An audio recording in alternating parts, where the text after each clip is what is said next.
personaje inusual para ser usado por Dios y para recibir la gracia de Dios.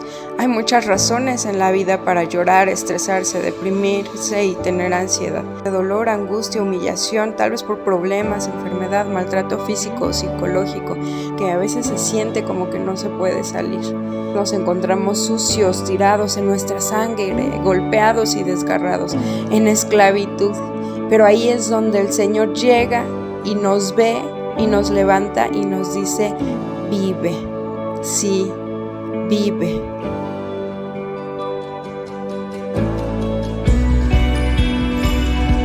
Segunda de Pedro 3:9. El Señor no retarda su promesa, según algunos la tienen por tardanza, sino que es paciente para con nosotros, no queriendo que ninguno perezca, sino que todos procedan al arrepentimiento. Le he puesto a esta prédica el cordón escarlata. Algo relacionado con un cordón escarlata que podamos identificar en la vida es el cordón umbilical. Por medio de ese cordón pasa la vida y los nutrientes hacia nosotros.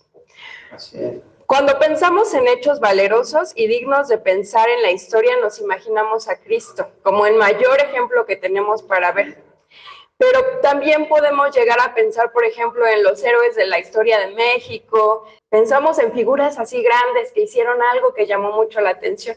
Y difícilmente cuando pensamos en un hecho valeroso, llegamos a pensar en aquellas personas que todos los días están trabajando, que todos los días estamos esforzándonos por mantenernos fieles a Dios, que estamos ahí constantemente, aquellas personas que están luchando por traer el pan a sus hogares, guiar a sus familias en el camino del Señor. Como que esos hechos llegamos a verlos como cosas menores, ¿no? Y vemos que las cosas valerosas para nosotros son aquellas que llaman mucho la atención. Y tenemos eso en nuestra mente que a veces no nos deja ver lo que para Dios es valeroso. Lo que para Dios tiene valor, a veces para nosotros pasa por desapercibido, más en la sociedad actual. Si nosotros hablamos de pureza, para actual es algo retrógrada. Y así, ¿no? Entonces, como cristianos, a veces como que todo eso ha venido a hacernos ese ruido y no vemos lo que Dios toma como valor, como valiente, como valeroso, y no estamos valorando precisamente esas cosas. Pues en la Escritura hay un caso así. Dios escoge personas que nosotros no escogeríamos. Muchas de esas ocasiones no vemos a la gente que está allá afuera como digna de la gracia de Dios. No los escogeríamos para cumplir sus propósitos redentores en este mundo. Ese fue el caso de Rahab. Vamos a hablar de Rahab. Si Dios no hubiera escrito sobre Rahab en su palabra, no sabríamos que ella existió. Pero el Señor dejó ese nombre ahí escrito y pasó a hacer cosas grandes que vamos ahorita a ver. Y nos da esa poderosa ilustración a través de este personaje que parecía muy pequeño y no solo insignificante, sino por el contrario, corrompido. Josué envió secretamente en el versículo 1 a dos personas, a dos hombres, a explorar Canaán y Jericó. La tierra de Canaán era una tierra grande, próspera, que Dios había prometido al pueblo de Israel, que era de ellos, porque se la había dado a Abraham tiempo atrás. Pero específicamente, Josué les dice, van a ir a identificar, a conocer Jericó. ¿Por qué Jericó? Jericó está situada alrededor de unos 8 kilómetros al oeste del río Jordán. Se considera la ciudad más antigua del mundo. Se encontraba en la intersección de una ruta comercial hacia el oeste y el este. Y era un oasis en un clima cálido. Era un lugar muy bonito. Pero además, como decía, estaba en medio de ese trayecto comercial. Era un sitio en el cual había mucho intercambio. Por un lado, de dinero, por otro de mercancías, pero también llegaba mucha gente de culturas diferentes y había noticias. Y así es como había llegado a ese lugar el conocimiento de lo que Dios había hecho con el pueblo de Israel y cómo los había sacado de Egipto con mano poderosa, dice la Escritura, cómo abrió el mar y todos esos hechos portentosos que nos describe. Y el Señor hizo grandes cosas en el pueblo de Israel. Entonces todas esas noticias las venían trayendo todos esos viajeros, todos los que traían esas mercancías, traían esas noticias a Jericó. Y precisamente ese es el lugar a donde llegan estos dos espías. Esa ubicación precisamente por eso era ideal, porque como había tantos viajeros, ellos podían recibir información suficiente no solamente de Jericó, sino posiblemente de todo el territorio de Canaán. Con esa muestra que iban a obtener en Jericó, podían darse una idea de cómo podían entrar a poseer la tierra en todas las demás áreas de la tierra de Canaán. Dios abominaba las prácticas de los cananeos y eso lo vemos desde Éxodo. Éxodo 23, 23 y 24 dice, porque mi ángel irá delante de ti y te llevará al amorreo, al heveo, al fereceo, al cananeo, al heveo y al jebuseo, a los cuales yo destruiré. Ya Dios les estaba dando la promesa de que iba a destruir esos pueblos y de que los iba a introducir ahí. Pero dice el 24, no te inclinarás a sus dioses. Ya les estaba condicionando y les estaba advirtiendo que ahí había paganismo y que ahí había ciertas prácticas. Dice, no te inclinarás a sus dioses ni los servirás, ni harás como ellos hacen, sino que los derribarás del todo y los despedazarás enteramente sus estatuas. O sea, que ellos no tenían la oportunidad de corromperse, de tomar un poquito de esa cultura y decir, bueno, pues es que este es un adorno y se ve bonito, como muchas veces hay gente cristiana que yo he visto, pero el Señor desde ese tiempo a ellos les dijo, es que ustedes no van a absorber esas prácticas de esa cultura, y a nosotros también nos dice que no podemos traer a nuestros hogares, a nuestras familias, esas cosas que son abominación para nuestro Dios. En Deuteronomio 18, del 10 al 11 también, Dios ya le advertía al pueblo de Israel que sobre esas costumbres relacionadas con el ocultismo, la adivinación, la hechicería, los agoreros, o sea, agorero era alguien que trataba de controlar el futuro por medio de espíritus. O sea, no solo adivinar por medio de espíritus, sino que pedirle a un demonio que controlara los sucesos de algo, ¿no? Por ejemplo, ahora nos hace pensar en estas cuestiones de política que acabamos de vivir, que muchas veces los políticos incluso van con ese tipo de gente para pedirles que las cosas se muevan a su favor, ¿no? Y están controlando o tratando de controlar el futuro. No sabemos que todo está en manos de Dios, pero es esa costumbre de los agoreros, hechiceros, encantadores, los sortílegos, que era decir el futuro basándose en señales, espiritismo, hacer conjuros y consultar a los muertos. Cuando entres en la tierra que el Señor tu Dios te da, no aprenderás a hacer las cosas abominables a las naciones, de estas naciones. No se ha hallado en ti nadie que haga pasar a su hijo o a su hija por fuego. O sea, ahí ya le está advirtiendo fuertemente y directamente el Señor al pueblo de Israel que estas costumbres no las debían de absorber de ninguna manera. Ni quien practique adivinación y hechicería, agorero, hechicero, encantador, adivino, espiritista, ni quien consulte a los muertos.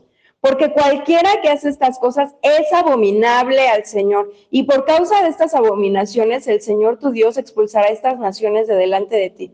Serás intachable delante del Señor tu Dios, porque esas naciones que vas a desalojar escuchan a los que practican hechicería y a los adivinos, pero a ti el Señor tu Dios no te lo ha permitido. ¿Identificaron algo? Yo espero que no podamos identificar alguna de estas prácticas en nuestra vida, pero va más allá el Señor y dice, tienes que ser intachable.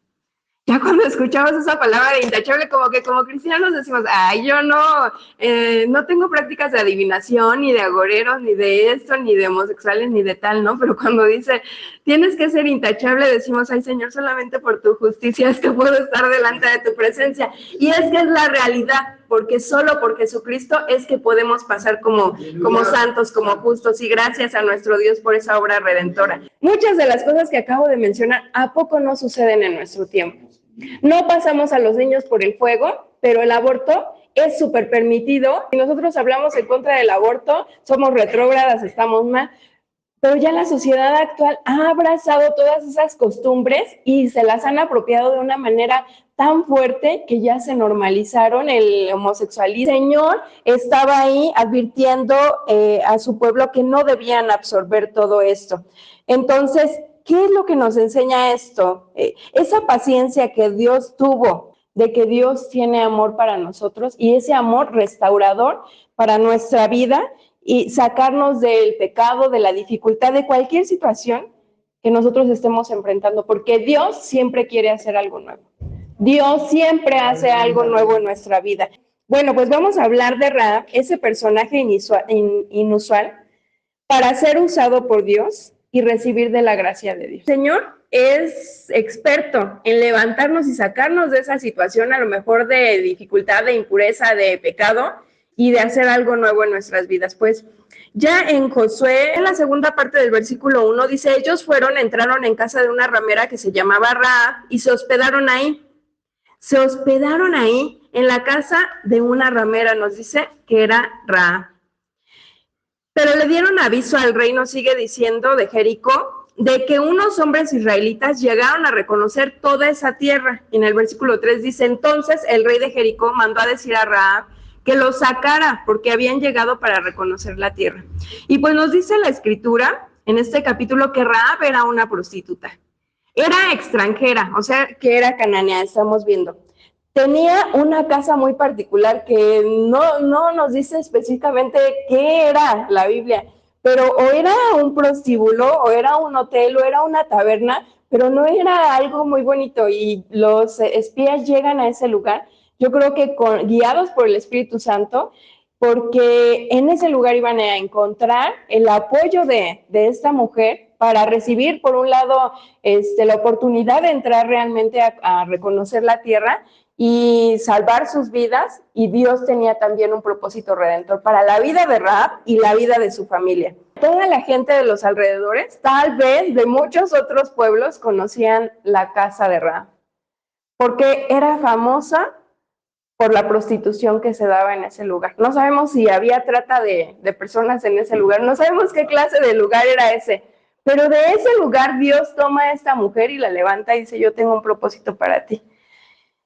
Ella conocía la vida de los capitanes del ejército, de todos los que llegaban de la ciudad de Jericó y de los que venían de afuera. Ella sabía, ella tenía información que solamente Dios sabe cómo pudo utilizar para que los espías llegaran a ese lugar y tomaran todo lo necesario.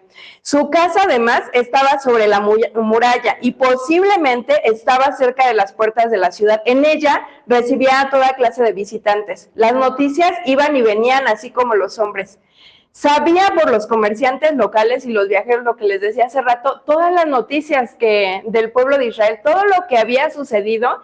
Y eso había hecho que en ella naciera una fe, que naciera una confianza en Dios, porque para ella era un Dios que no conocía, era a lo mejor un Dios más, pero cuando ella empieza a escuchar de ese poder, yo creo que ella debe haber dicho, pues los dioses que yo conozco aquí, en lugar de dar vida, la quitan. En lugar de realmente hacer esos milagros poderosos, están trayendo destrucción a este lugar. Y entonces yo creo que ella empieza a poner en un balance lo que ella conocía como dioses con el Dios verdadero, con nuestro Dios, y empieza a ver que ese era el Dios verdadero y que solamente Él podía sacarla de esa situación. Ella, pensemos que ¿cuántos hombres pudo haber tenido?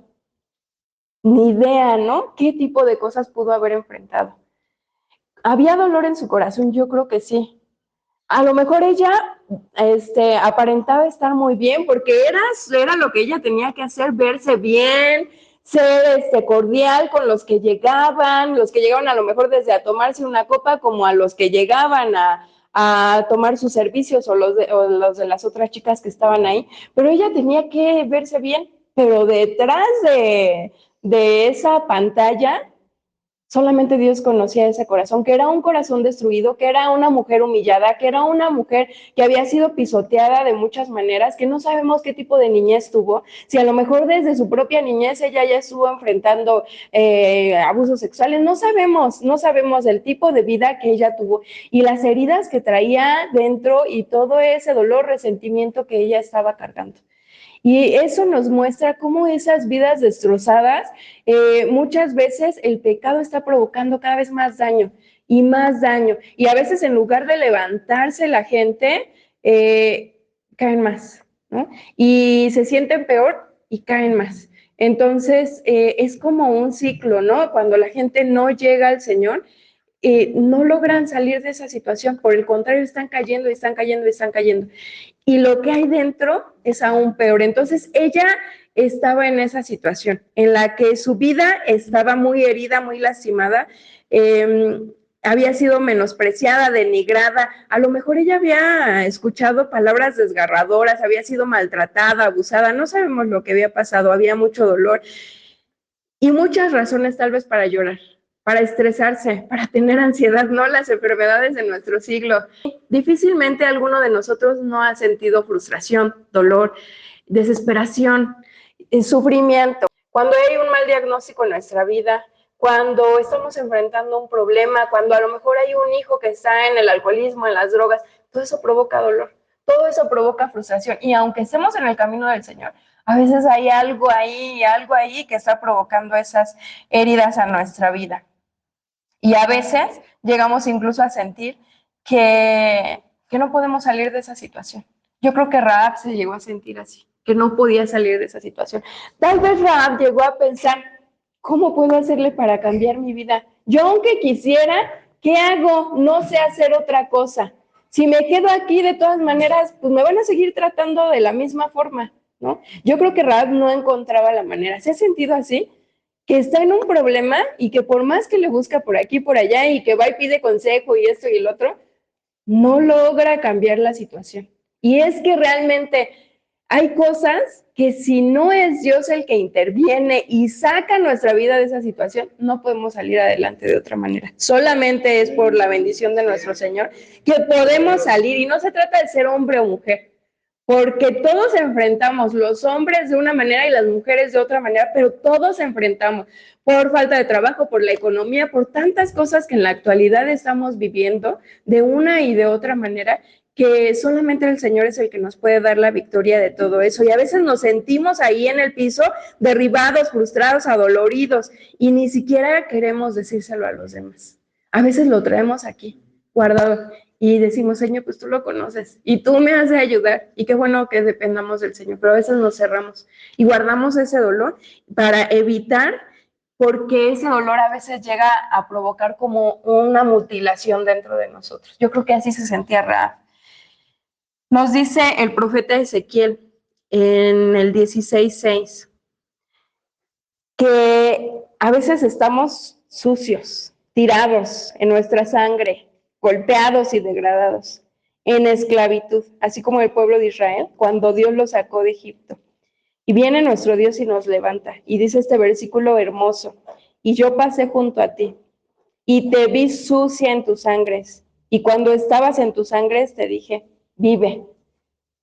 Sí, te dije, vive cuando estabas en tus sangres, vive. Y esa es la palabra del Señor, que Él quiere sacarnos de nuestra situación, sea cual sea, y nos dice, vive, vive, porque yo di mi vida por ti para que tú vivas y vivas en abundancia, y vivas una vida completa, una vida plena, en libertad, en plenitud y en abundancia. Eso es lo que Cristo vino a hacer por nosotros, a transformar nuestra vida por completo. Y cuando hemos estado en esas situaciones, a veces nos sentimos así, como dice este pasaje, sucios, en nuestras sangres, tirados, derribados. Sentimos que no podemos cambiar la situación. Y si le hemos sido infieles a nuestro Dios, pues a lo mejor hasta nos podemos comparar con la prostituta. Y si vemos al pueblo de Israel en este pasaje, sigue diciendo del 7 al 8 en Ezequiel: te hice multiplicar como la hierba del campo, y creciste. Te hiciste grande y llegaste a ser muy hermosa. Tus pechos se habían formado, tu pelo había crecido, pero estabas desnuda y descubierta. Y pasé yo otra vez junto a ti, y te miré, y he aquí que tu tiempo era tiempo de amores. Y extendí mi manto sobre ti, y cubrí tu desnudez, y te di juramento, y entré en pacto contigo, dice Jehová el Señor, y fuiste mía. Y ahí estamos y nos sentimos grandes y nos sentimos que ya Dios hizo grandes cosas en nuestra vida, y a veces tenemos la osadía de querer caminar fuera de las manos del Señor, fuera de los propósitos del Señor y nos atrevemos a permitirle al enemigo robar el tesoro que Dios ha puesto en nuestra vida. Pero el Señor te dice, aunque estabas en esta situación, en esa situación difícil, en ese pecado, no importa. Aunque tú creías que estabas en la flor de tu juventud, tu carrera era un éxito, todo te iba bien, yo te vi como desnuda, yo te vi como desnuda. Y ahí en medio de tu desnudez yo te cubrí, puse mi manto sobre ti, te di juramento y entré en pacto contigo, dice Jehová el Señor, y fuiste mía.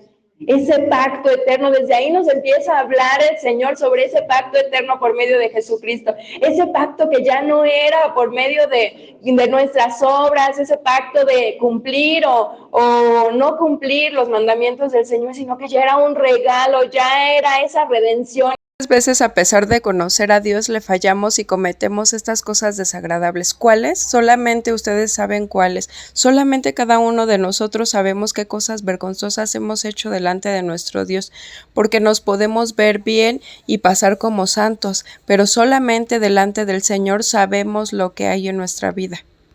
Y a pesar de estar sucios y parecer que no hay remedio, tú eres elegido para ser redimido. A pesar de que le llegamos a fallar al Señor y que no hacemos las cosas como Él quiere, somos llamados para ser redimidos. Nuevamente en la segunda carta de Pedro 3:9, el Señor no retarda su promesa según algunos la tienen por tardanza, sino que es paciente para con nosotros, no queriendo que ninguno perezca. Ninguno. A pesar de lo que hayamos hecho, a pesar de los errores que hayamos cometido, de que le hayamos fallado, no es su voluntad que tú te pierdas, que tú te extravíes. La voluntad de Dios es que ninguno se pierda, sino que todos procedan al arrepentimiento. Lo único que espera de nosotros es que nos arrepintamos, ya sea cuando nos llama desde afuera. Sabemos que lo que Dios quiere es que nos arrepintamos, pero si estamos aquí y estamos cometiendo algún pecado y sabemos que no le agrada a Dios, lo único que debemos hacer es arrepentir. Es que constantemente le fallamos, de acción o de pensamiento, pero constantemente le estamos fallando. En ocasiones hemos sido también de los otros, de los que señalan. ¿Ustedes qué creen que hubieran dicho de Rahab? Mira qué tipo de mujer es. Yo creo que los del pueblo de Israel, si hubieran visto que los espías entraban ahí, ¿qué hubieran dicho? Mira estos, ¿cómo es posible? Qué corrupto es Josué, y los suyos también qué corruptos son, que se meten en un prostíbulo. Y a veces tomamos esas palabras y en lugar de ser de bendición, somos el dedo señalado. Ponemos el pie a nuestro hermano y en lugar de ayudarle a levantarse, a restaurarlo, nosotros somos los que lo ataca. Le decimos: es que tú hiciste esto, tu familia esto, tu hogar esto, ¿cómo me vienes a decir, cómo me vienes a enseñar si tú esto o tú el otro? Y en lugar de ayudarlo a restaurar, lo que hacemos es pisotearlo, es señalarlo. Qué importante es que nosotros tengamos ese amor y que así sea una prostituta, nosotros le tendamos la mano, que nosotros estemos dispuestos a apoyarle. No podemos decir, pues a ver cómo le hace, pues si él o ella se lo buscó, a ver cómo le hace. ¿Para qué se metió en ese matrimonio si ya sabía que era inconverso? Muchas veces llegamos a hacer juicios así a la ligera sin saber el contexto y lo que está sucediendo detrás. Josué 2, del versículo 4 en adelante dice: pero la mujer había tomado a 2 hombres y los había escondido. Luego dijo: es verdad que unos hombres vinieron a mi casa, pero no supe de dónde eran. Cuando se iba a cerrar la puerta, siendo ya oscuro, esos hombres salieron y no sé a dónde he ido. Seguidlos aprisa y los alcanzaréis. Pero ella los había hecho subir al terrado y los había escondido entre los manojos de lino que estaban en el terrado. Y los hombres salieron detrás de ellos por el camino del Jordán hacia los prados, y la puerta fue cerrada después que salieron los perseguidores. Antes que ellos se durmieran, ella subió al terrado y les dijo: sé que Jehová os ha dado esta tierra. Ahí está la muestra de la fe que tenía Rahab y de conocer lo que Dios estaba haciendo. Ya sé les ha dado esta tierra porque el temor de vosotros ha caído sobre nosotros, y todos los habitantes del país ya han temblado por vuestra causa. Ellos estaban temerosos porque veían que el pueblo de Israel se iba acercando y cómo Dios les había prometido esas victorias y poseer esa tierra. Y Dios les estaba dando esa tierra y estaba haciendo grandes cosas en sus vidas. Porque hemos oído que Jehová hizo secar las aguas del Mar Rojo delante de vosotros cuando salisteis de Egipto. Y también lo que habéis hecho con los 2 reyes de los amorreos que estaban al otro lado del Jordán, con Sehón y Og, a los cuales habéis destruido. Ha desfallecido nuestro corazón y no ha quedado hombre alguno con ánimo para resistiros, porque Jehová vuestro Dios es Dios arriba en los cielos y abajo en la tierra. Gózate, porque cuando Dios hace algo grande y cuando se levanta no hay enemigo que se le pueda poner enfrente. Cuando el Señor ha determinado victoria para tu vida, nada se le puede poner enfrente. Qué depresión y qué ansiedad o qué problemas o qué economía. Si el Señor ha determinado bendición para tu vida, va a venir bendición. Aunque no lo alcancemos a ver, si el Señor ha prometido, Él va a bendecirte. Y si ha dado una promesa, Él la va a cumplir. Y era lo que ellos estaban viendo, porque nadie quería enfrentarlos, porque ya sabían que lo que les esperaba era la muerte. Eso era lo que ellos estaban viendo. Entonces dice el 12, os ruego pues ahora que me juréis por Jehová que como he tenido misericordia de vosotros, así la tendréis vosotros de la casa de mi padre, de lo cual me daréis una señal segura. Salvaréis la vida a mi padre y a mi madre y a mis hermanos y a mis hermanas y todo lo suyo, y les libraréis de la muerte. Ellos le respondieron, nuestra vida responderá por la vuestra, si no denuncias este asunto nuestro, y cuando Jehová nos haya dado la tierra, te trataremos con bondad y lealtad. Ahí vemos la fe de Rahab. Dice Hebreos 11:31, por la fe Rahab la ramera no pereció juntamente con los desobedientes, habiendo recibido a los espías en paz. Por la fe vemos que en ella había una fe grande. Ella había reconocido que su vida estaba mal, estaba deshecha, y lo que ella quería era que ese Dios grande y poderoso que fue capaz de abrir el mar, abriera y cambiara su situación y que la sacara de esa perversidad y que cambiara su vida. Eso era lo que ella estaba pidiéndole a Dios por medio de los espías. Ella quería un cambio radical para su vida. Ella quería una oportunidad de una nueva vida. Y es que eso es lo que nos ofrece Dios cuando nosotros llegamos a su camino. Lo que nos da es esa nueva vida, esa oportunidad de salir adelante, de limpiar todo lo que está mal en nuestra vida, de cambiar y avanzar.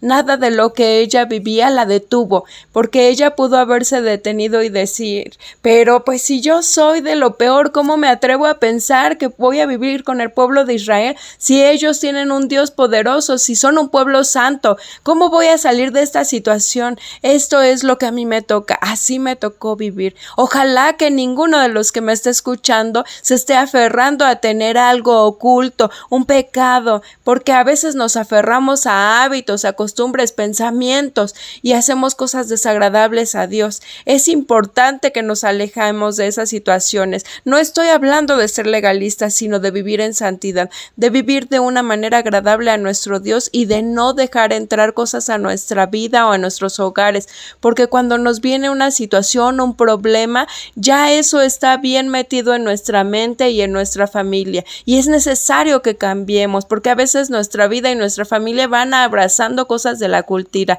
y es necesario que recordemos que el pueblo de Israel, Dios le dijo al pueblo de Israel que no debían permitir entrar esas abominaciones a su vida. Debíamos ser intachables. Sabemos que el pueblo de Israel dejó entrar todo eso, pero también nosotros hemos dejado entrar ciertas cosas que no le agradan a Dios. Creyó en ese Dios todopoderoso, capaz de preservar su vida. Ayudó a los espías a preservar su vida y la de su familia también. Era una mujer valiente y de fe. Ella se mantuvo, no fue detenida por ese contexto de dolor y fracaso como la historia lo muestra. Creyó a Dios y fue parte de un milagro sobrenatural. Entró en la genealogía de Jesucristo. En el verso 15 dice: ella los hizo descender por una cuerda por la ventana, pues su casa estaba en el muro de la ciudad y ella vivía en el muro. Los orientó para que se fueran al monte, se escondieran por 3 días y luego regresaran y se fueran en paz. Ellos le dijeron: nosotros quedaremos libres de este juramento que te hemos hecho cuando nosotros entremos en la tierra.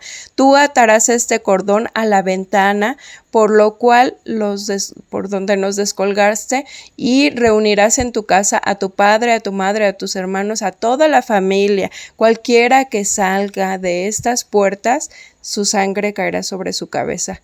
Todos debían estar dentro de la casa de Rahab, que estaba marcada con ese cordón escarlata.